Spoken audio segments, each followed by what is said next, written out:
On va voir comment mesurer la dispersion des valeurs d'une série avec un seul nombre. Pour bien comprendre le problème, j'ai pris 4 séries de notes les plus simples possibles. Si on calcule leur moyenne, on s'aperçoit qu'elle fait à chaque fois 11. Si on regarde leur médiane, on voit qu'on a également toujours 11. Pourtant, ces résultats sont très différents. Et c'est cette différence qu'on va essayer de mesurer. Si on observe les résultats du groupe A, on voit qu'ils sont très resserrés alors que les résultats des groupes B et C sont plus étalés. Si on utilise l'étendue, c'est-à-dire la différence entre la plus grande et la plus petite note, on peut observer la différence entre le groupe A et les deux autres groupes. Mais il demeure une différence entre ces deux groupes. On voit qu'il y a quelques résultats au milieu pour le groupe B, alors qu'ils sont vraiment très étalés pour le groupe C, et c'est cette différence qu'on cherche à mesurer.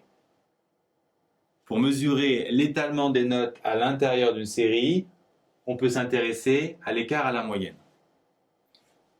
Pour 20, c'est 9, pour 11, c'est 0, et pour 2, c'est encore 9. De la même façon, ici, on peut trouver 9, 5, 5 et 9.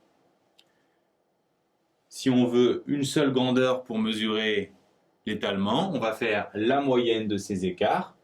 Ici, on va trouver 4,5 et là, on va trouver 7.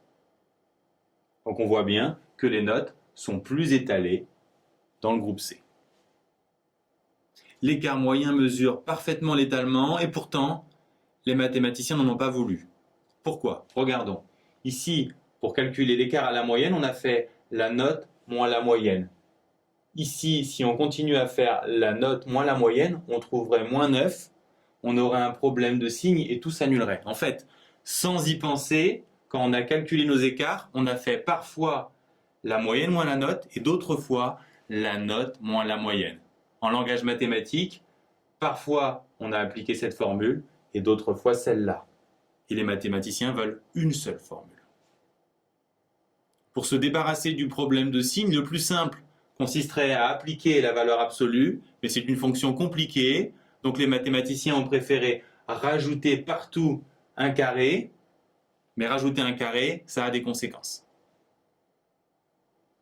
On met les carrés sur les écarts à la moyenne, de même pour l'autre groupe, et si on fait la moyenne de ces valeurs, on obtient la variance qui nous donne des résultats beaucoup trop gros.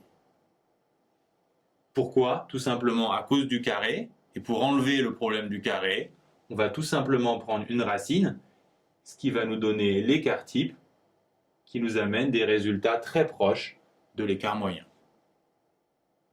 Pour finir, comment calculer concrètement une variance? Regardons sur un autre exemple. Ici, la moyenne de la série est 10,5. On va commencer par calculer les carrés des écarts à la moyenne. On va tous mettre dans une ligne. Ensuite, on va faire la moyenne de ces valeurs, puis on prendra sa racine. On commence par rajouter une ligne avec les carrés des écarts à la moyenne. Donc, écart à la moyenne, la note ici c'est 15, la moyenne c'est 10,5, donc l'écart c'est 4,5 et on le met au carré. Ici 13 moins 10,5, 2,5, on le met au carré, et ainsi de suite. Ensuite, on fait la moyenne de ces valeurs, comme d'habitude. Et enfin, on en prend la racine.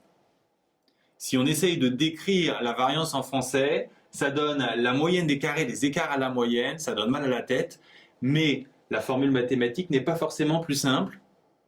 Ce qu'il faut comprendre, c'est qu'elle décrit simplement les étapes qu'on vient d'effectuer.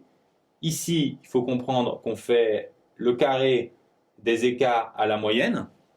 Le symbole sigma signifie qu'on fait la somme en prenant en compte les effectifs et en divisant par l'effectif total, ce qui signifie en fait globalement qu'on fait la moyenne, c'est notre deuxième étape.